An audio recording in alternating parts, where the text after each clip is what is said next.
Badoum badoum, badoum badoum badoum, badoum badoum badoum.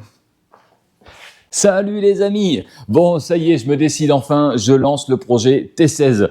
Bon, pour tous ceux qui viennent d'arriver, qui ne connaissent pas le véhicule, c'est donc une 306 dans lequel j'avais mis un moteur TCT, mais pas n'importe quel moteur. En fait, c'est un bas moteur 2 litres.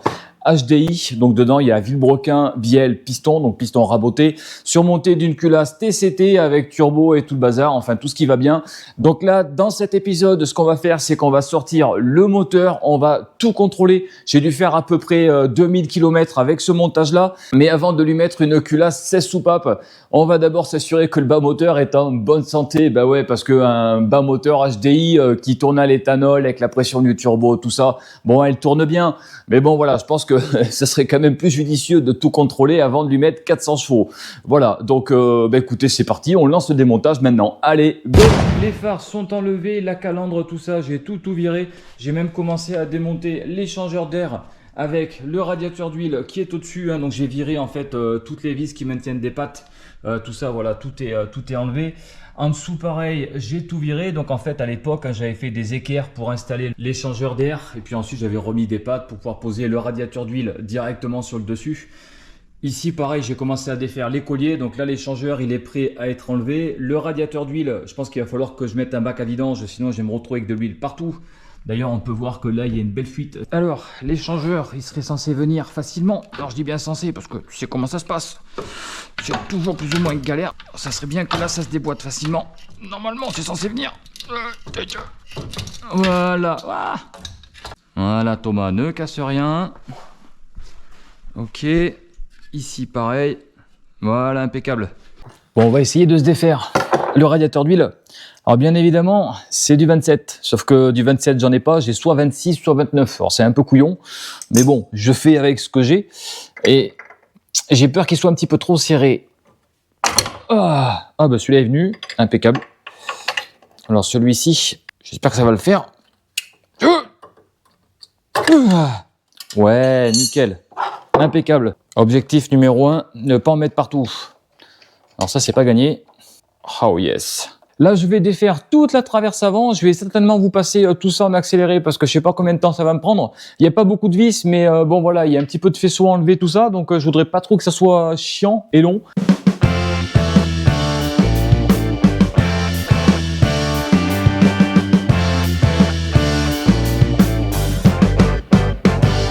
Je viens de passer 10 bonnes minutes à juste essayer d'enlever ce putain de câble. Parce que ici, là, il y a une espèce de raccord pour désolidariser en fait de la partie de traverse par rapport au reste qui va jusque dans l'habitacle.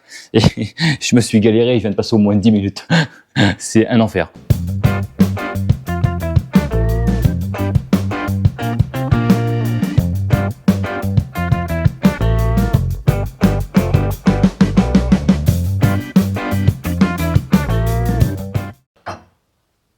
Ouh!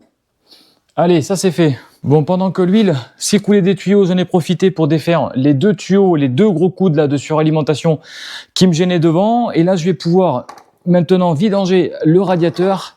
Donc normalement, il y a de quoi vidanger derrière. Si je peux y accéder, pas sûr que je puisse. Bon, c'est pas grave. Si ça vient pas à la main, ça va venir avec une pince. Allez. Oh putain.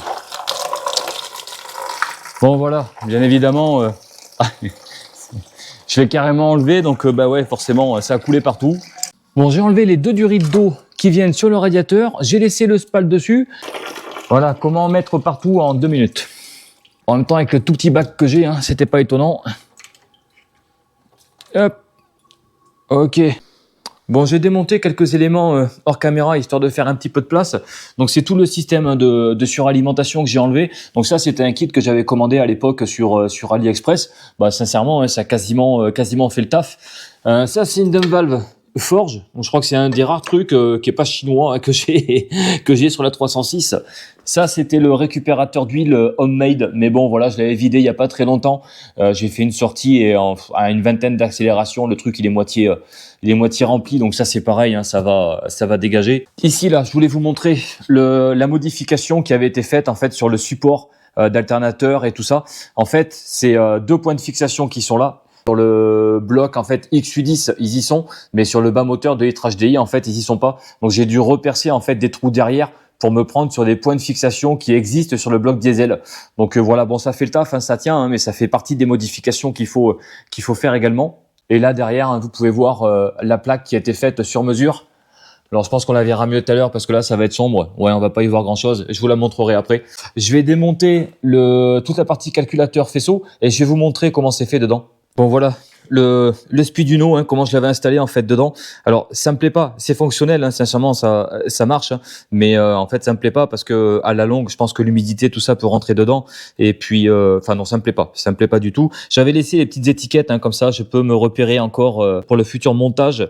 Également en dessous là on peut voir le contrôleur lambda. Donc tout ça, hein, ça avait été fait par BZO et enfin en tout cas les parties composants et moi ensuite il a fallu que j'installe tout ça et c'est pareil le contrôleur lambda ici là on peut voir donc j'ai ma prise pour aller à la sonde lambda avec l'alimentation qui est là mais bon voilà tout est repiqué à gauche à droite, je trouve ça vraiment dégueulasse avec le fusible qui se promène ici. Bon c'était fonctionnel, hein, il y a pas de souci, hein, mais bon sincèrement je supporte plus de voir tout ça donc faut que je reprenne tout de A à Z. Bon, j'ai viré le capot, hein, histoire d'y voir un petit peu plus clair. Alors sincèrement, tout seul, virer un capot, c'est pas forcément ce qu'il y a de plus simple.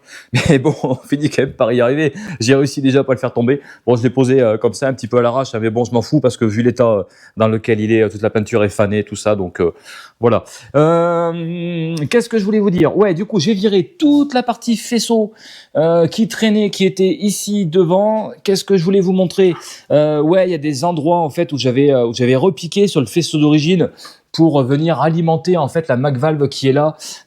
Ouais, j'ai fait plein de bidouilles et donc ça j'ai l'intention de le modifier en fait complètement, hein, quand on installera le T16.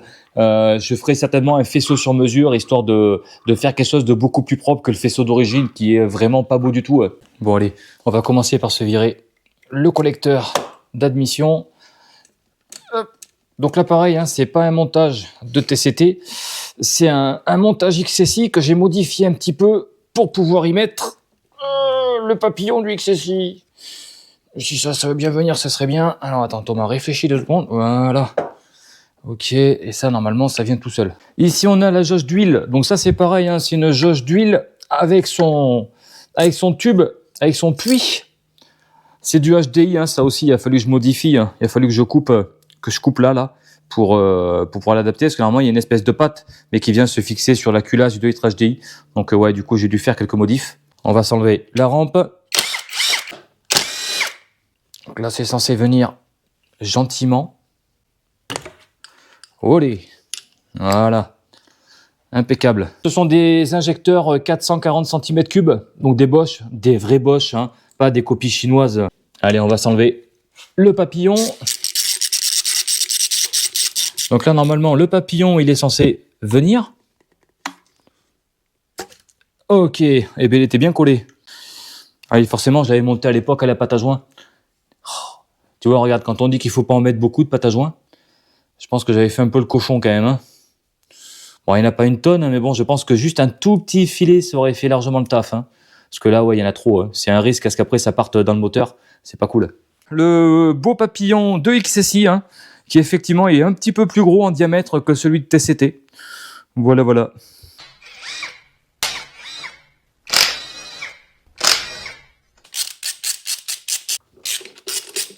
Alors, voyons voir ce collecteur. J'ai récupéré les rondelles. Ok, bon, ben, impeccable. Petit collecteur de TCT. Maintenant qu'on y voit beaucoup plus clair, ici, là, vous pouvez voir en fait la plaque. Ça a été vraiment la pièce la plus galère en fait, soit à faire ou soit à faire. Parce qu'en fait, il faut arriver à avoir une épaisseur quand même assez conséquente. Au début, je mettais des plaques de 2 ou 3 mm, mais première accélération, ça vrillait. En plus, là, vous pouvez voir mes talents de perceur. Hein, voilà, j'ai percé à côté. Bon, c'est pas bien grave, hein, il y en a une là, il y en a une autre derrière, il y en a encore une en haut. Et en plus de ça, cette plaque-là, j'avais demandé à ce qu'on me fasse en fait un renvoi d'angle qui vient ici sur le côté, qui est maintenu par une vis qui est là. Au moins, je sais que à l'accélération, il y aura pas d'arrachement. Voilà, donc cette plaque-là, on va la conserver. Par contre, il va falloir qu'on fasse la même chose au niveau de l'antibasculeur. Je vous montrerai quand on sortira le moteur, l'antibasculeur, c'est horrible. Faut que je refasse aussi parce que ça me plaît pas du tout. Bon, j'ai pas mal avancé hors caméra. J'ai enlevé donc la modine de filtre à huile. Donc ça, pareil, sur le bloc de litrage DI, il n'y a pas le mamelon. Donc ça, faut penser à en commander un. Ça se vend encore chez Peugeot, hein, ça vaut une quinzaine d'euros. Également ici, j'ai défait en fait tout ce qui était alternateur, compresseur de climatisation. Le compresseur de climatisation, je suis obligé de le conserver parce qu'en fait, le galet tendeur, lui, vient se fixer juste derrière, ce qui fait que la tension se fait en fait au-dessus du compresseur. Si j'enlève le compresseur et que je mets une courroie plus courte, ben, en fait, j'ai plus de galet tendeur. Alors ça existe, hein, des kits pour remplacer, mais ça vaut, je crois, 150 ou 160 euros. Donc c'est hyper cher. Donc ouais, oui, je conserve en fait mon compresseur de clim. Également ici, vous pouvez voir, hein, les points de fixation, c'est là où il y avait le support de l'alternateur, parce qu'en fait, on avait vu, hein, tout à l'heure que les deux points de fixation qui sont là ne tombaient pas en face. Donc j'ai repercé un trou moi sur le support pour pouvoir me mettre là et me mettre également ici.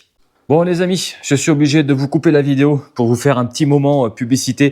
Ben ouais, parce que mon partenaire Vevor m'envoie régulièrement des produits que je dois vous présenter. Donc là sous les yeux, vous avez un bac à ultrasons 22 litres. Donc je l'ai déjà installé. Alors il y a vraiment rien de compliqué. Il suffit de le brancher ici électriquement. Dedans, vous allez mettre de l'eau à peu près aux 2/3. Donc c'est un bac 20 litres. Moi j'ai mis 15 litres d'eau. Ensuite, un produit qui n'est pas fourni avec. Si vous regardez sur Internet, vous allez payer ça à peu près dans les 20 euros. Moi, j'ai pris ça chez un fournisseur local. Ça m'a coûté 30 euros. Enfin voilà, attention, sur Internet, c'est toujours moins cher, hein, effectivement. Au niveau des fonctionnalités, bon, franchement, il y a vraiment mais rien de plus simple. Ici à côté, vous sélectionnez la température et ici vous sélectionnez en fait le nombre de temps où vous voulez que vos pièces en fait passent au bac à ultrasons. Au niveau des pièces que l'on va mettre dedans, alors j'ai pas une tonne de pièces, mais bon voilà, j'ai trouvé quelques petites pièces en alu. Vous pouvez voir ici, on a une bonne vieille pompe à eau là, toute pourrie, toute dégueulasse. Voilà, ça c'est une vanne EGR. Donc c'est la vanne EGR du Duster, hein, ça pareil, c'est vraiment tout pourri. Alors des fois quand l'alu est piqué, on pourra pas le faire revenir, hein, ça c'est clair. Puis là j'ai un cylindre de bécane. Celui-ci il est plutôt propre déjà à la base, mais bon je pense qu'il y a moyen de voir si effectivement il revient comme neuf ou pas. Bon c'est bon, la friteuse est à température. On va commencer par y mettre ça dedans.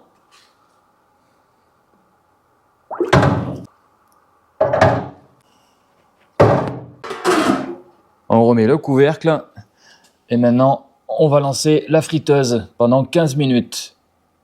Et go! Une fois que les frites sont cuites, l'ultrason en fait s'arrête automatiquement. Donc ça c'est plutôt sympa, ça vous évite d'y aller et puis d'arrêter manuellement en fait, hein, ça s'arrête automatiquement. Donc c'est plutôt cool. Alors, on va voir l'état à l'intérieur. Waouh! Bon déjà, autant vous dire que l'eau elle est bien dégueulasse. C'est que normalement ça a dû bien nettoyer. Voyons voir. Hop. Ah ouais, je pense que ça a bien nettoyé, hein.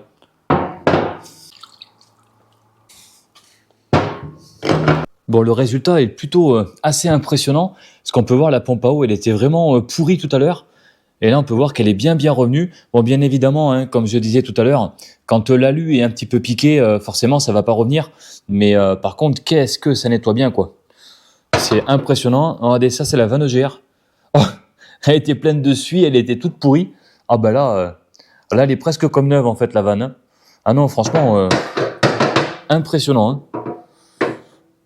Ouais, c'est vraiment nickel. Et le cylindre, bon, ça, c'était la pièce la plus propre. Mais ouais, on peut voir que le cylindre, hein, il est quasiment comme neuf. Hein. C'est impressionnant. Hein. Bon, du coup, le bac à ultrasons, bien évidemment, je vous mets le lien du site Vevor dans la description. Je vous mets également un code promo pour avoir 5% de remise sur n'importe quel produit que vous voulez sur le site. Pour le bac à ultrasons, il existe plusieurs tailles. Je crois que ça va de 10 litres jusqu'à 30 litres, hein, quelque chose comme ça. N'hésitez pas à aller voir et surtout passez bien par mon lien qui est en description parce que forcément, bah, moi je récupère une petite commission et forcément ça soutient la chaîne, etc., etc. Hein. Je vais pas vous dire tout ce que ça en découle en fait derrière. Hein. Vous connaissez le principe. Voilà. Mais en tout cas, moi je suis très content parce que moi j'ai une machine qui me permet de nettoyer toutes mes pièces. En plus, vu la taille, je peux vraiment en mettre énormément dedans. Je pense que je vais essayer d'y mettre le collecteur d'admission du TCT, histoire de voir comment est-ce qu'il va revenir.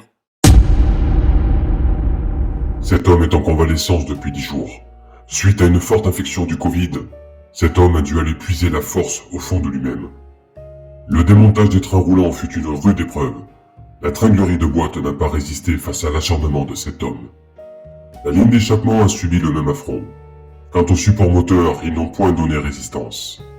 Cet homme doit maintenant aller se reposer pour combattre le virus et revenir encore plus fort pour l'ouverture de ce moteur à l'assemblage douteux. Je peux vous dire que ce Covid, c'est vraiment une putain de saloperie. Hein. Le café, il a un goût de pisse. La clope, elle a un goût de carton. Un coup t'es fatigué, un coup t'es en forme. Enfin bon bref, tu sais plus trop où t'habites. Mais bon voilà, ça va commencer à aller un petit peu mieux. Donc on va pouvoir enfin avancer. Donc là, ce que je vais faire, c'est que je vais dégager la boîte de vitesse. Comme ça, je vais vous montrer un petit peu l'embrayage qu'il y avait dessus. Bon, normalement, il n'y a plus rien qui me retient la boîte de vitesse. Je devrais pouvoir l'enlever assez facilement.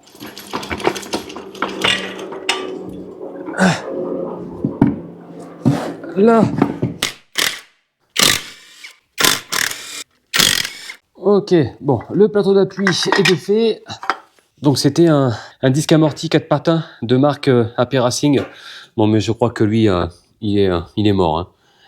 Il est raide. Pourtant, il patinait pas ni rien, hein, mais en tout cas, j'avais rien senti de particulier. Mais on peut voir que les patins, ils ont chauffé à mort. Et là, on peut voir sur la partie diaphragme que c'est devenu en fait carrément le poncer, le creuser. Donc je pense que c'est cuit. Bon, ça y est, le moteur est sur le support. Donc je vais vous faire un tour rapide du propriétaire. Du coup, bas moteur, 2 litres HDI, c'est le mec il arrête pas de le rabâcher, il est fier de son montage. Bon, je suis pas le seul à l'avoir fait, hein, le montage il est connu maintenant. Culasse de TCT, petit couvre-culasse où j'avais rajouté moi dessus un passe-cloison pour pouvoir en fait faire un espèce de reniflard. Bon, ça n'a pas forcément fonctionné puisque mon système de recyclage des vapeurs d'huile était vraiment à chier. Donc, enfin bon, ça servait à rien. Ensuite, de ce côté-là, on avait donc le volant moteur. C'était un volant moteur de XSI. Et ici derrière, vous pouvez donc voir le turbo d'origine TCT, collecteur d'échappement d'origine TCT également, courroie de distribution de Renault 21 2 litres turbo, les goujons de culasse, donc là pareil, il faut des goujons qui soient un petit peu plus longs, donc là c'est des goujons de 2 litres DCI du Renault. Donc là ici on a du Renault, là on a du Renault, et également la Westgate de turbo qui est ici, là c'est une Westgate pareil de 1,5 litre DCI. Donc voilà, donc c'est la 3e pièce Renault qui équipe ce moteur. C'est formidable. Et je disais aussi dans la vidéo par rapport à l'antibasculaire, comme quoi je voulais modifier en fait son emplacement. Là ici, vous pouvez voir que tout ça là, ce sont des points de fixation que je n'ai pas pu remettre parce que sur le bloc HDI, ils y sont pas. Donc j'ai dû percer et remettre une vis ici. Il y a une vis ici qui tombait en face. Alors là, qui tombait en face, mais en fait on peut voir que mon support est carrément fissuré parce qu'il a carrément pété en fait. Bon, je vais essayer d'avancer un maximum hors caméra pour gagner un petit peu de temps. Surtout, j'ai démonté les trucs, on va dire, inintéressants. Hein. J'ai enlevé la courroie de distribution, le pignon, la poulie dumper, le petit cache qui était devant. Ici, on avait la plaque faite sur mesure, donc elle, pareil, je l'ai enlevée. Qu'est-ce que j'ai viré d'autre ici, derrière, j'ai enlevé le tuyau de suralimentation qui avait là, qui traînait ici. Le turbo, le turbo, je l'ai tué. Hein. Le turbo, alors je sais pas si on va bien y voir, mais je lui ai mis tarif. Hein. Il est mort. Allez, on va se dégager le retour d'huile. Je mets des gants parce que ce truc-là, là, c'est du poil à gratter. Après, c'est un enfer. Ah, mais putain, il est bien collé en plus, ce con. Mais ça va pas venir, hein. Ça va rester sur le turbo, c'est pas grave. On va tout faire venir en même temps. Je vais essayer de défaire les 4 écrous de fixation du turbo. C'est pas gagné que ça vienne, parce que vu comment ça a chauffé ici. Allez. Tiens, voilà pour un.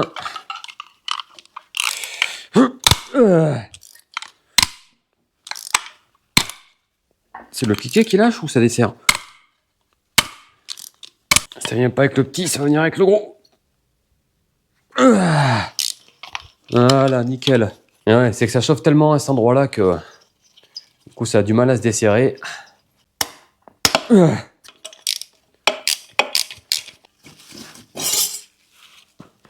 Voilà, un turbo.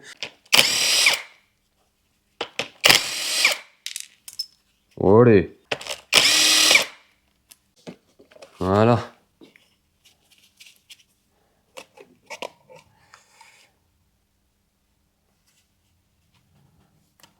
Ok, nickel. Je vais enlever également l'épicette d'huile de l'arbre à cam. Voilà. Allez, maintenant on se dégomme la culasse. C'est parti.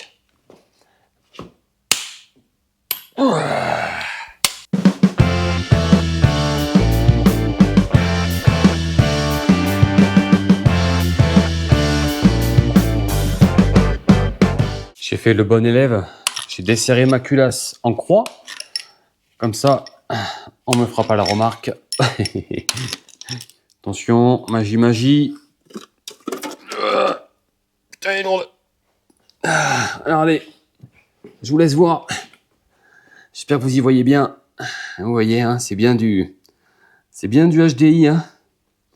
Piston diesel, raboté.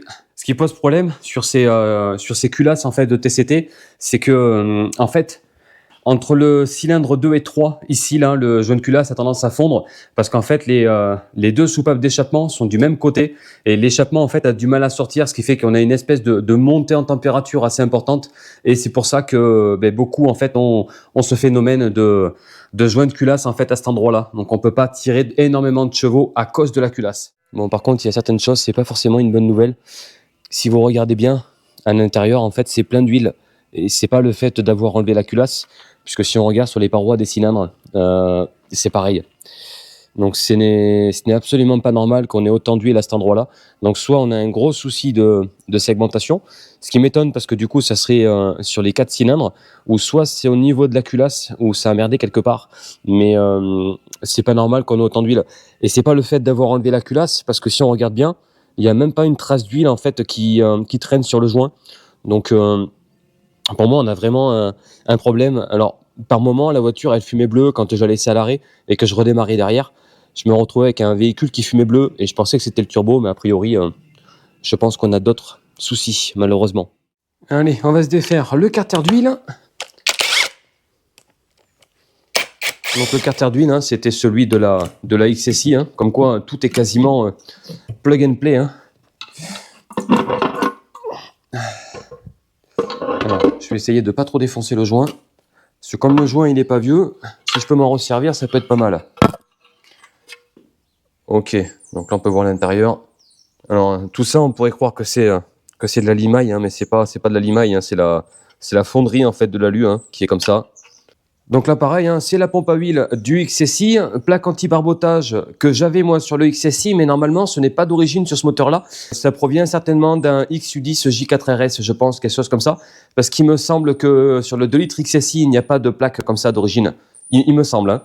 Hein. Idem hein, pour la chaîne de pompe à huile ainsi que le pignon, hein, tout a été récupéré du 2 litres XSI. Hein. On va se virer la pompe à huile.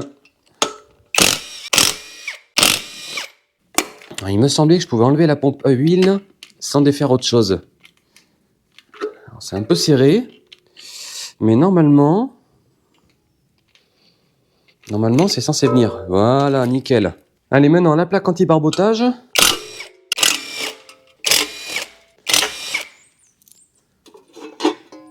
Ok. Bon, sachant que sur ce bloc, j'avais tout refait à neuf, que ce soit les coussinets de Villebroquin ou les coussinets de Bielle ou la segmentation, tout avait été refait à neuf. Donc là maintenant l'idée ça va être de contrôler notamment la segmentation parce que comme je vous disais tout à l'heure, c'est pas normal qu'il y ait autant d'huile au-dessus des pistons. Donc j'espère que la segmentation est bonne, que les pistons sont encore bons. On va le voir tout de suite. Allez, c'est parti. On va commencer par s'enlever un chapeau de bielle. Bon, de mémoire, c'était pas serré très fort. Hein. Je crois qu'on est à 50 Nm, quelque chose comme ça. Mais de toute façon, je vais tous les enlever parce qu'il va falloir tout contrôler. Bon, déjà, l'idée pour moi, ça va être d'enlever déjà un piston, histoire de regarder la gueule. Bon, pour moi, l'huile au-dessus, hein, ça vient de la culasse. Mais bon, je préfère quand même contrôler, surtout si on veut se resservir de ce bloc-là pour lui mettre la culasse 16S. Il vaut mieux que ça soit en bon état.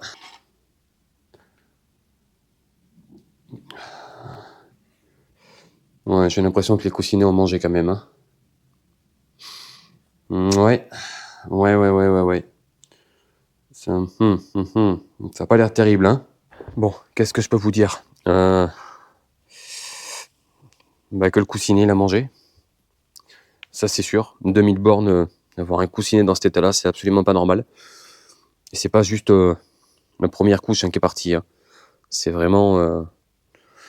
ouais. Tu vois, le fait d'avoir déjaugé sur circuit, ça va très très vite. Hein. J'ai dû déjauger peut-être 2 fois et on s'en est rendu compte très très rapidement.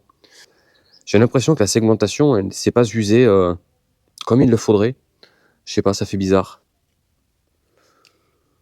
Ouais. Je sais pas. À mon avis, je pense que tourner avec un bas moteur diesel à l'essence, je suis pas sûr que ce soit une très très bonne idée quand même. Hein. Regardez, ça c'est le cylindre 2. Pareil, c'est mort. C'est mort, c'est mort. Bon, j'ai bien fait d'ouvrir quand même. Hein. Ouais, c'est mort. Bon, on peut même voir que c'est venu marquer le vilo. Alors, ouais, c'est ah putain, fait chier quoi. Ouais. Bon, je vous cache pas que là, je suis un peu dégoûté parce que du coup, pour le projet T16, il faut que je reprenne tout à zéro. Ouais, ça me fait chier. Bon, je vous confirme hein, que tout est mort. Mais vraiment, alors je sais pas si on va bien se rendre compte sur la caméra, mais ouais, sincèrement, tout est rayé. Alors les rayures sont pas énormes, hein, mais bon, tous les paliers sont morts. Hein. Voilà.